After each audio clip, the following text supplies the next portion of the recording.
Guys welcome to crick channel Venkatesh. ఎల్ఎస్జికి వరుసగా రెండో విన్, రెండోసారి కూడా same hero Mayank Yadav, the latest sensation of Indian cricket. వరుసగా రెండో మ్యాచ్లో కూడా బ్రహ్మాండంగా బౌలింగ్ చేసి ఫస్ట్ మ్యాచ్ కంటే ఇంకా ఇంప్రూవ్డ్ పర్ఫార్మెన్స్ అని చెప్పాలి. 3 ఓవర్స్లో just 14 runs and 3 important wickets. మరొకసారి ఆ impactful performance, match winning performance అతని నుంచి చూసాం. లాస్ట్ ఓవర్ ఆఫ్ పవర్ ప్లేలో బౌలింగ్కి వచ్చాడు. అక్కడి నుంచి మొత్తం మ్యాచ్ని పూర్తిగా తమ టీం వైపు తిప్పాడు. Like in the first match against Punjab Kings, ఇక్కడ కూడా అదే ఇంపాక్ట్ క్రియేట్ చేశాడు. మళ్ళీ అదే పేస్ లైక్ ఫైర్, నిప్పులు చెరిగే బంతులు. దాంతో గుక్క దిక్కోలేకపోయారు ఆర్సీబీ బ్యాటర్స్. దాంట్లో మహామహులు ఉన్నారు, మ్యాక్స్వెల్ ఉన్నాడు, గ్రీన్ ఉన్నాడు. ఎవ్వరు కూడా, ముఖ్యంగా అతని షార్ట్ బాల్ పుల్ చేయడంలో ఎవ్వరికి సాధ్యం కావట్లేదు. అతను క్విక్కర్ బాల్ ఆడడంలో కూడా ఇబ్బంది అవుతుంది. సో ఏ రకంగా చూసుకున్నా కూడా ఇంత ఇంపాక్ట్ ఎవరు క్రియేట్ చేయలేదు. 17 డాట్ బాల్స్. బౌలర్ ఎన్ని బాల్స్ వేస్తాడు? లీగల్ డెలివరీస్ 24 బాల్స్, దాంట్లో 17 డాట్ బాల్స్. సో అద్భుతమైన పర్ఫార్మెన్స్. ఒక ఫాస్ట్ బౌలర్ క్విక్గా వేయడం చాలామంది వేస్తారు, క్విక్ బౌలింగ్ వేసే వాళ్ళు ఉంటారు, కానీ ఇంత కన్సిస్టెంట్గా ఇప్పటికీ మోర్ దెన్ 10 times 150 టచ్ చేసాడు. ఈ 2 మ్యాచ్లు కలిపి 10 times అనుకో, 10 times టచ్ చేశాడు. 150+, 150 km/h. 140-145 అంటేనే ఓహో అనుకుంటాము, 150 దాటాడు. లాస్ట్ మ్యాచ్లో 155.8, ఈసారి 156.7. 156.7 తన రికార్డ్ని తనే ఇంప్రూవ్ చేస్తున్నాడు ఈ ఐపీఎల్. ఓవరాల్ ఐపీఎల్లో I think it was 4th fastest delivery అనుకుంటాను. షాన్ టైట్ అందరికంటే పైన ఉన్నాడు, తర్వాత ఫర్గ్యూసన్, తర్వాత Umran Malik last time 157 touch అయ్యాడు. ఈజ్ ఆల్మోస్ట్ దేర్, 157కి జస్ట్ చాలా దగ్గరికి వచ్చాడు. సో దిస్ బౌలర్ అన్నిటికంటే ముఖ్యం ఏంటంటే ఆ పేస్ కాదు, అతని accuracy, line and length perfect. ఒక్క లూజ్ బాల్, ఒక్క బౌండరీ బాల్ దొరకట్లేదు. 2 మ్యాచ్లు చూసాం. Is always on the money. Length విషయంలో కానీ లైన్ విషయంలో. బౌన్సర్ వేస్తాడు, వెల్ డైరెక్టెడ్ బౌన్సర్. బౌన్సర్లకి ఎక్కువ వికెట్లు వస్తున్నాయి అతనికి. బౌన్సర్ వేస్తే ఆ లైన్లో తప్పుకోవడం కష్టం. పుల్ చేద్దామంటే ఎవరు కూడా దాన్ని ప్రాపర్ కలెక్ట్ చేయలేకపోతున్నారు. ఆ లెంత్ కూడా కరెక్ట్ పడుతుంది.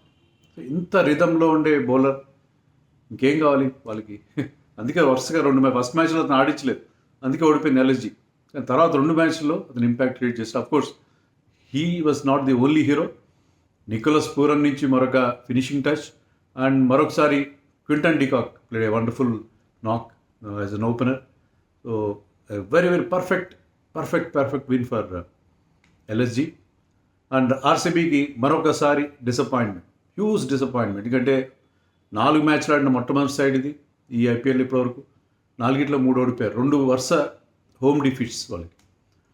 సో క్యాచ్లు కూడా సరిగ్గా పట్టలేదు. క్వింటన్ డికాక్ది ఒక టఫ్ క్యాచ్ మ్యాక్స్వెల్ డ్రాప్ చేస్తే, పూరన్ 2 మీద ఉన్నప్పుడు జస్ట్ 2 runs చేసినప్పుడు అనుజ్ రావత్ అది స్క్వేర్ లెగ్ వైపు మిస్ టైమ్ అయిన షాట్ని, చాలాసేపు గాల్లో ఉంది, అతను గ్రౌండ్ కవర్ చేశాడు, బట్ చేతిలోకి వచ్చిన క్యాచ్ జారమించాడు. అది చాలా కాస్ట్లీ పరిణమించింది. ఎందుకంటే 40 runs అంతా చేశాడు, 5 6లు కొట్టాడు. లాస్ట్ 2 hours ఆఫ్ ది ఇన్నింగ్స్లో 5 6లు కొట్టాడు నికోలస్ పూరన్. సో వాళ్ళకి ఇద్దరు ఎక్స్ ఫ్యాక్టర్స్ కనిపిస్తున్నారు ఆ టీంలో. ఒకరు నికోలస్ పూరన్, అద్భుతమైన ఫినిషర్, 6 hitting మెషిన్. మరొకరు ఈ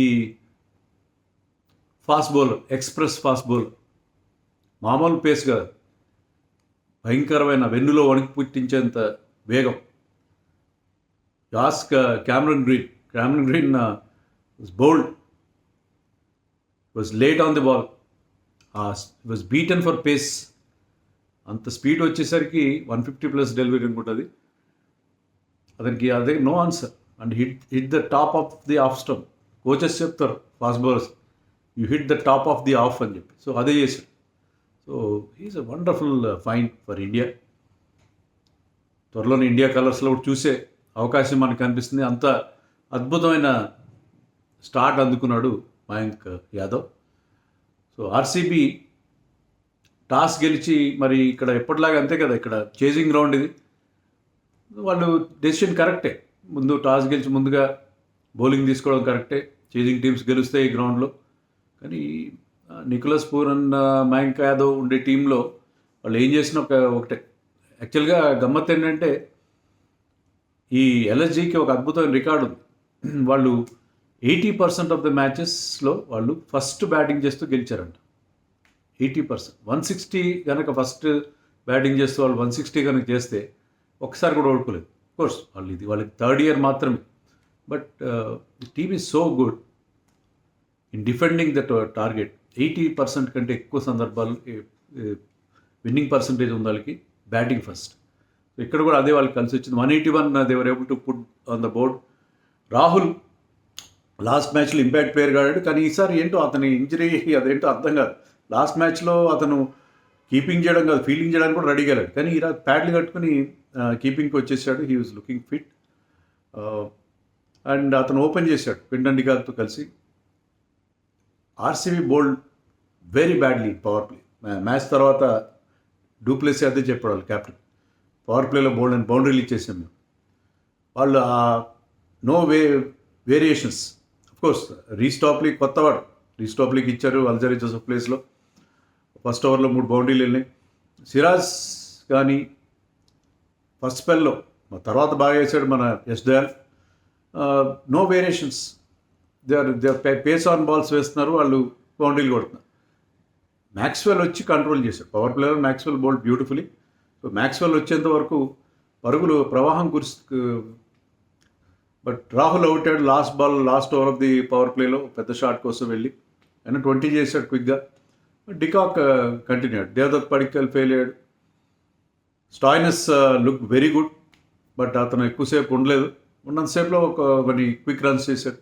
బట్ నికోలస్ పూరన్ వచ్చాడు, అక్కడ లాస్ట్లో అతని ఇన్నింగ్స్ ఫినిషింగ్ టచ్, దానివల్ల వాళ్ళకి 181 వచ్చింది. Maxwell bowled beautifully, got 2 wickets, చాలా తక్కువ రన్స్ ఇచ్చాడు.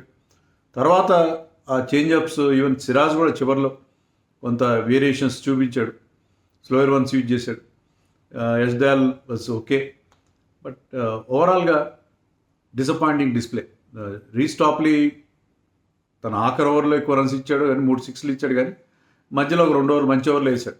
కొంత వాళ్ళకి మిడిల్ ఓవర్స్లో కొంత కవర్ చేయగలిగారు లాస్ట్లో, కానీ స్టార్టింగ్లో డికాక్, ఎండింగ్లోకి వచ్చేసరికి వాళ్ళకి నికోలస్ పూరన్ వాళ్ళ మీద విరుచుకుపడ్డారు. పిచ్ అంత ఈజీగా ఏం లేదు, ఇది మామూలుగా out and out batting pitch అనుకున్నాం. మరి ఆ కారణంగానే విజయ్ కుమార్కి వీళ్ళకి అవకాశం ఇవ్వలేదు. లాస్ట్ మ్యాచ్లో he was the best bowler.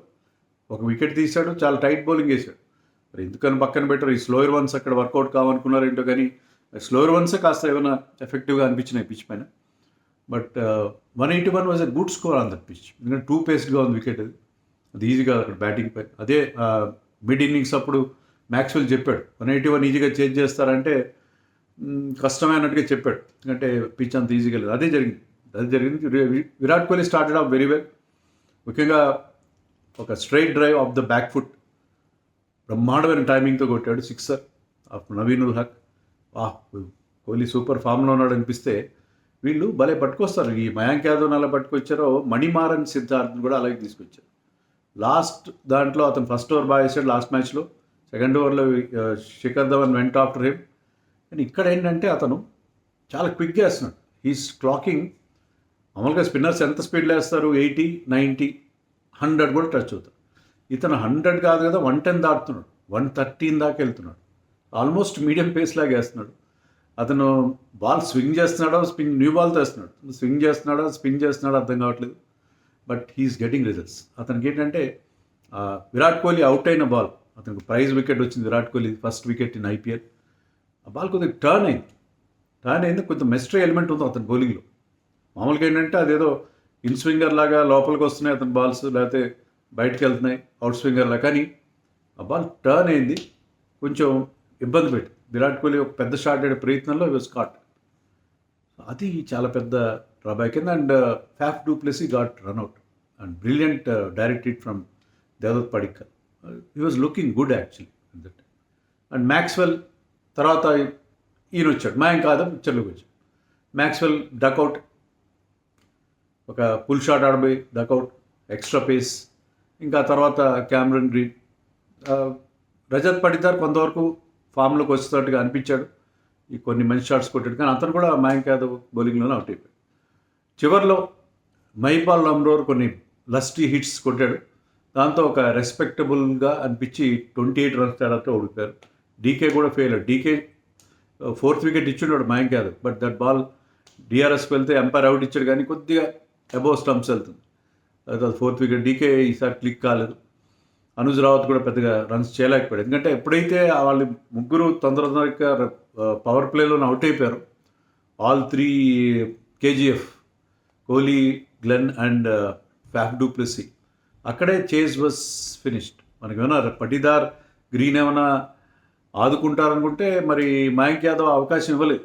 So it was LSG all the way. 28 రన్స్తో ఓడిపోయారు, థ్యాంక్స్ టు మహిపాల్ లమ్రోర్.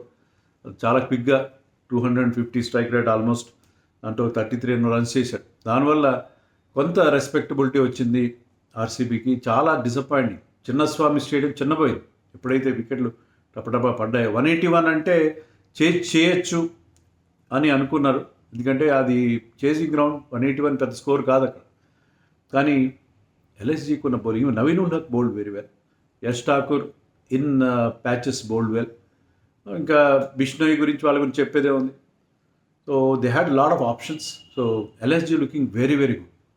మనం అనుకున్నట్టుగా వాళ్ళకి ఇద్దరు ఎక్స్ ఫ్యాక్టర్ ప్లేయర్స్ ఉన్నారు, అండ్ కన్సిస్టెంట్గా ఆడే రాహుల్ డికాక్ లాంటి ప్లేయర్స్ ఉన్నారు, ఆల్రౌండర్స్ ఉన్నారు like Krunal Pandya and Stoinis. So this team is looking very very good, very very impressive కదా.